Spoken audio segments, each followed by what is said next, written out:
A Tale of Two Cities by Charles Dickens, Book 2, The Golden Thread, Chapter 2, A Sight. "You know the Old Bailey well, no doubt," said one of the oldest clerks to Jerry the messenger. "Yes, sir," returned Jerry, in something of a dogged manner. "I do know the Old Bailey." "Just so. And you know Mr. Lorry?" "I know Mr. Lorry, sir, much better than I know the Bailey. Much better," said Jerry, not unlike a reluctant witness at the establishment in question. "Then I, as an honest tradesman, wish to know the Bailey." "Very well. Find the door where the witnesses go in, and show the doorkeeper this note for Mr. Lorry. He will then let you in." "Into the court, sir?" "Into the court." Mr. Cruncher's eyes seemed to get a little closer to one another, and to interchange the inquiry. "What do you think of this?" "Am I to wait in the court, sir?" he asked as a result of the conference. "I am going to tell you. The doorkeeper will pass the note to Mr. Lorry, and do you make any gesture that will attract Mr. Lorry's attention and show him where you do you make any gesture that will attract Mr. Lorry's attention and show him where you stand. Then what you have to do is to remain there until he wants you." "Is that all, sir?" "That's all. He wishes to have a messenger at hand. This is to tell him you are there." As the ancient clerk deliberately folded and superscribed the note, Mr. Cruncher, after surveying him in silence until he came to the blotting paper stage, remarked, "I suppose they'll be trying forgeries this morning?" "Treason." "That's quartering," said Jerry. "Barbarous." "It's the law," remarked the ancient clerk, turning his surprised spectacle upon him. "It's the law. It's hard in the law to It's hard in the law to spy the man, I think. It's hard enough to kill him, but it's very hard to spile him, sir." "Not at all," returned the ancient clerk. "Speak well of the law. Take care of your chest and voice, my good friend, and leave the law to take care of itself. I give you that advice."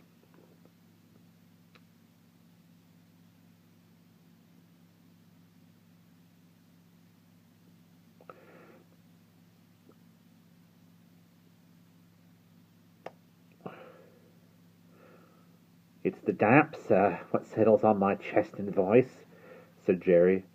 "I leave you to judge what a damp way of earning a living mine is." "Well, well," said the old clerk, "we all have our various ways of gaining a livelihood. Some of us have damp ways, and some of us have dry ways. Here is the letter. Go along." Jerry took the letter, and, remarking to himself with less internal difference than he made an outward show of, "You are a lean old one, too," made his bow, informed his son in passing of his destination, and went his way. They hanged at Tyburn in those days, so the street outside Newgate had not obtained one infamous notoriety that has since attached to it. But the gaol was a vile place, in which most kinds of debauchery and villainy were practised, and where dire diseases were bred, that came into court with the prisoners, and sometimes rushed straight from the dock at my Lord Chief Justice himself, and pulled him off the bench.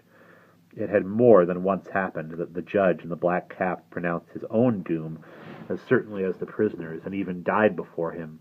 For the rest, the Old Bailey was famous as a kind of deadly inn-yard, from which pale travellers set out continually in carts and coaches on a violent passage into the other world, traversing some 2 miles and a half of public street and road, and shaming few good citizens, if any, so powerful is use, and so desirable to be good use in the beginning. It was famous, too, for the pillory, a wise old institution that inflicted a punishment of which no one could foresee the extent. Also for the whipping post, another dear old institution, very humanizing and softening to behold in action. Also for extreme transactions in blood money, another fragment of ancient wisdom, systematically leading to the most frightful mercenary crimes that could be committed under heaven.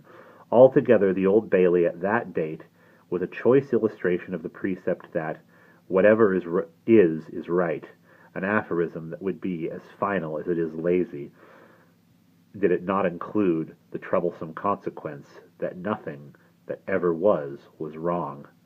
Making his way through the tainted crowd, despaired up and down this hideous scene of action, with the skill of a man accustomed to make his way quickly, the messenger found out the door he sought, and handed his letter through the trap in it. For people then paid to see the play at the Old Bailey just as they paid to see the play in Bedlam.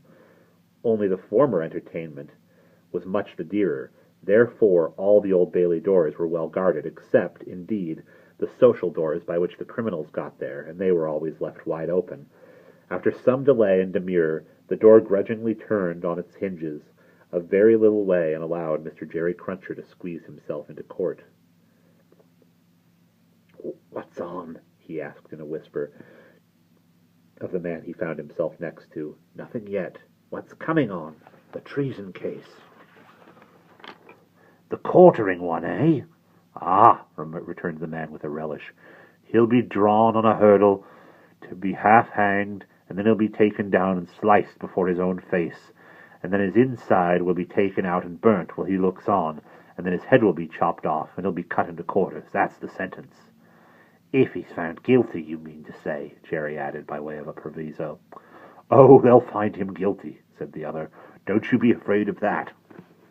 Mr. Cruncher's attention was here diverted to the doorkeeper, whom he saw making his way to Mr. Lorry with the note in his hand.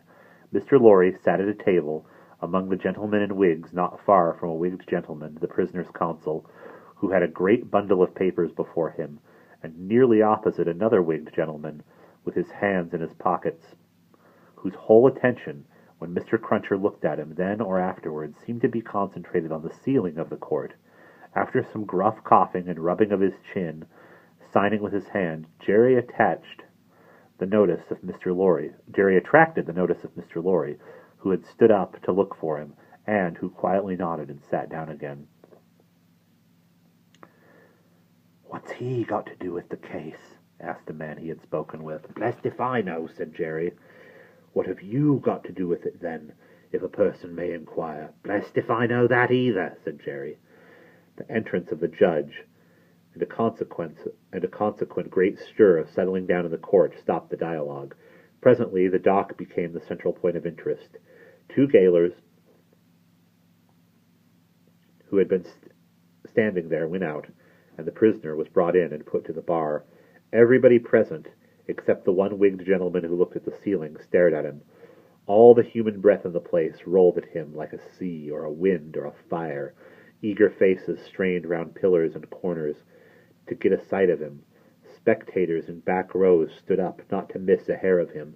People on the floor of the court laid their hands on the shoulders of the people before them to help themselves, at anybody's cost, to a view of him. Stood a tiptoe, got upon ledges, stood upon next to nothing, to see every inch of him. Conspicuous among these latter, like an animated bit of the spiked wall of Newgate, Jerry stood, aiming at the prisoner, the beery breath of a whet he had taken as he came along,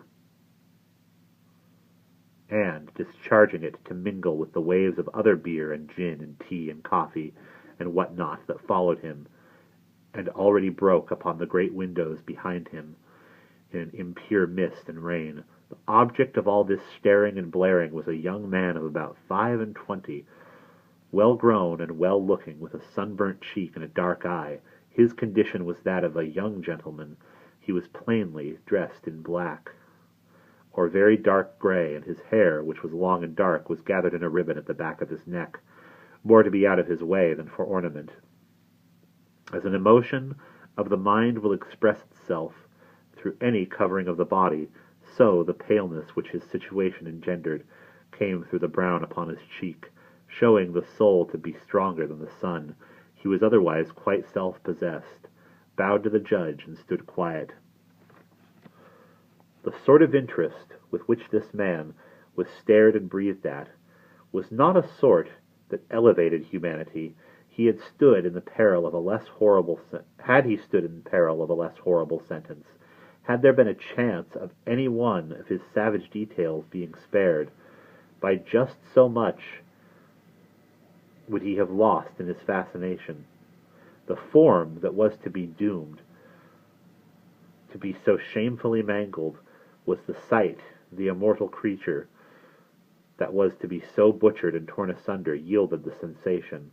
Whatever gloss and various spectators put upon the interest, according to their several arts and powers of self-deceit, the interest was, at the root of it, ogreish.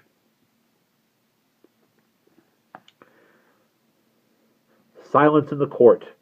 Charles Darnay had yesterday pleaded not guilty to an indictment denouncing him, with an infinite jingle and jangle, for that he was a false traitor to our serene, illustrious, excellent, and so forth Prince, our Lord King, by reason of his having, on divers occasions, and by divers means and ways, assisted Louis, the French King, in his wars against our serene, illustrious, excellent, and so forth, that was to say, by coming and going between the dominions of our said serene, illustrious, excellent, and so forth, and those of said French Louis, and wickedly, falsely, traitorously, and otherwise evil,